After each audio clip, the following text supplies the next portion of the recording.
Por fim, nós vamos executá-lo. É um projeto piloto, maneira de conhecer, onde palavras que nós temos para algum ano acaba, nós está ganhando e caminho para ajudar a baixar gasto e para subir entrada. O projeto aqui é um projeto piloto, caminha e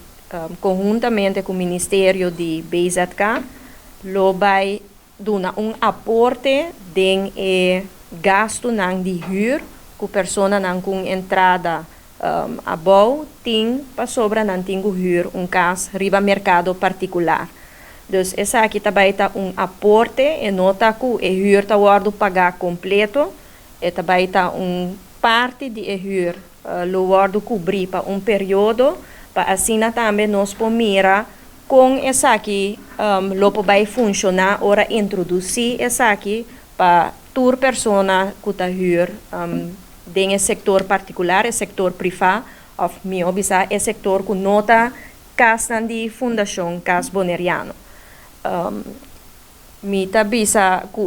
ênfase que período que me nota significa que eta baita algo agora que está start a está para sempre, não? Agora que é projeto piloto, caminha nós está start com ele, para nós ver den a procedura que te custa que nós a encontrar que nós meses ajustar, pero eta se acaba que bota começar a aliviar de grupo de gente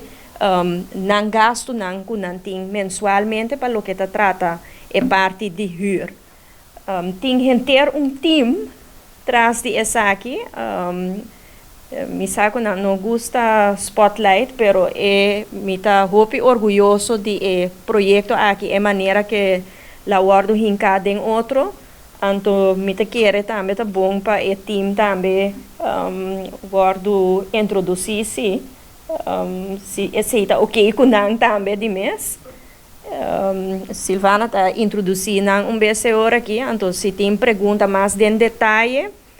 não lo por contestar essa aqui, pero em breve o projeto está duas pessoas não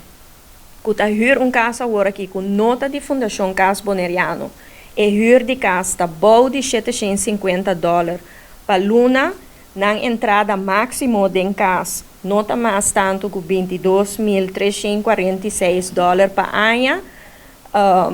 E que não tem contrato echt de huur, minimalmente 6 lunas como dono de casa. Então, maneira